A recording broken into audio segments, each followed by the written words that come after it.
अब बात गुजरात विधानसभा चुनाव की कर लेते हैं, जहां ओवैसी की पार्टी भी एक अहम फैक्टर है। बेशक ओवैसी गुजरात में कम सीटों पर चुनाव लड़ रहे हैं, लेकिन ओवैसी ने गुजरात को अपनी खास किस्म की राजनीतिक की प्रयोगशाला बनाया है।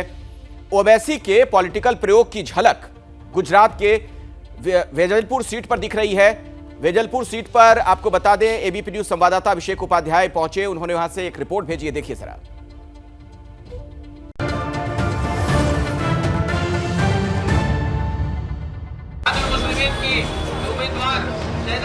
कामयाब करना है कि अपनी बेटियों को खूब पढ़ावा, तो महिलाओं को उनका जायज मुकाम मिलना जरूरी है।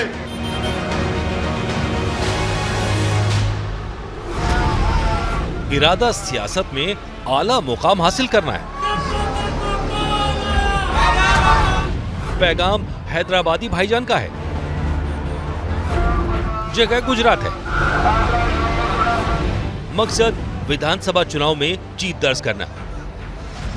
गुजरात की वेजलपुर सीट पर इसी अंदाज में ओवैसी की पार्टी का प्रचार चल रहा है।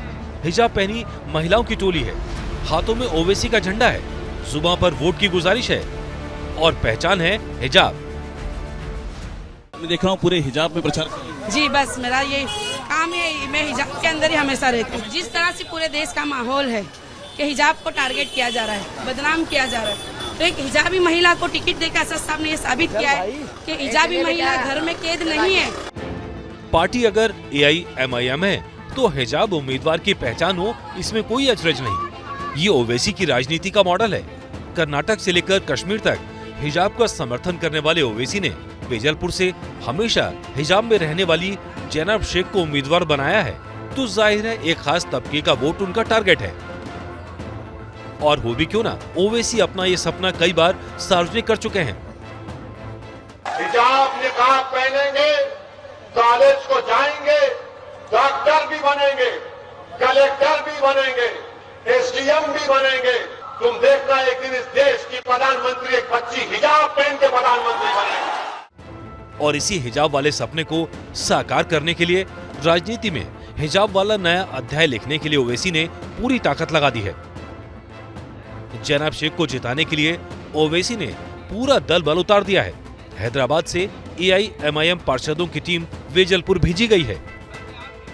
हिजाब पहन करके बाकायदा लोगों बिल्कुल बिल्कुल, क्योंकि हिजाब का मसला और ट्रिपल तलाक का मसला और सिर्फ बैरिस्टर असदुद्दीन ओवैसी साहब ने पार्लियामेंट में रेज किया है, तो अवाम में काफी खुशी असदुद्दीन ओवैसी साहब की क़यादत को लेकर। जैनब शेख का टिकट संयोग नहीं है, ओवैसी का सियासी प्रयोग है। सीट गुजरात की वेजलपुर है और संदेश पूरे देश के खास तबके के लिए है। लेकिन ओवैसी के सियासी प्रयोग को चुनौती बाहर से नहीं, अपनी ही पार्टी से मिल रही है। जो हिजाब जोड़ता था उसी हिजाब ने बांट दिया है। ये ओवैसी की पार्टी का नया संकट है और ये सियासत की स्पिन विकेट है।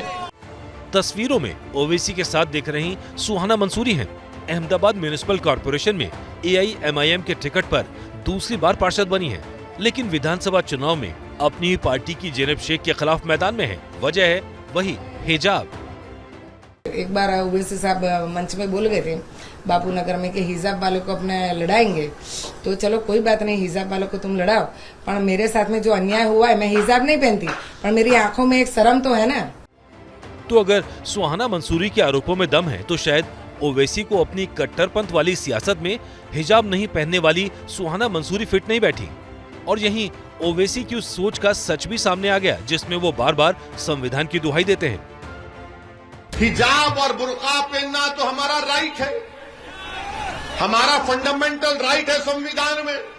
मैं क्या पहनता हूं, क्या खाता हूं, किसी के बाप को झांकने की जरूरत नहीं है उसमें। अब क्या हम तुमसे पूछकर पहने क्या पहना? तमाम राजनीतिक प्रयोगों की गवाह रही गुजरात की जमीन साल 2022 में हिजाब वाले प्रयोग की गवाह है। हिजाब पहने महिलाओं की टोली का चुनाव प्रचार सबका ध्यान खींच रहा है। ये महिलाएं सियासत में उतरी हैं, हिजाब के साथ उतरी हैं और ये कहती हैं कि हिजाब इनकी शान है। ये सियासत का नया पैगाम है। जनता कबूल करती है या नहीं कबूल करती है, ये जनता का अपना अरमान है और उसके लिए समय का इंतजार करते हैं। ओवैसी ने हिजाब वाले उम्मीदवार को तवज्जो क्यों दी? इसके पीछे भी एक राजनीतिक संदेश है। इसकी इनसाइड स्टोरी जरा समझिए। यह गुजरात चुनाव में ओवैसी का एक राजनीतिक प्रयोग है। इससे वो चुनाव में हिजाब मुद्दे का टेस्ट कर लेना चाहते हैं। उन्होंने यह मैसेज भी दिया है कि वो हिजाब के किस कदर पैरोकार हैं। साथ ही हिजाब के बहाने उन्होंने अखिल भारतीय स्तर पर मुस्लिम वोटरों की गोलबंदी की मंशा भी जता दी है। क्या मजबूरी है मेरी, बताइए। मैं अभी आपको बताती हूँ कि मैंने ओए होए होए होए नमकीन के चटकारे लेते हुए टकटकी मार के डिबेट शो को पॉज रिपीट कर करके देख रहे हैं जोगिंदर जी। इनकी तरह आप भी देखें अपनी फेवरेट डिबेट्स को रिपीट कर और डाउनलोड कीजिए एबीपी लाइव ऐप अपने स्मार्ट टीवी पर।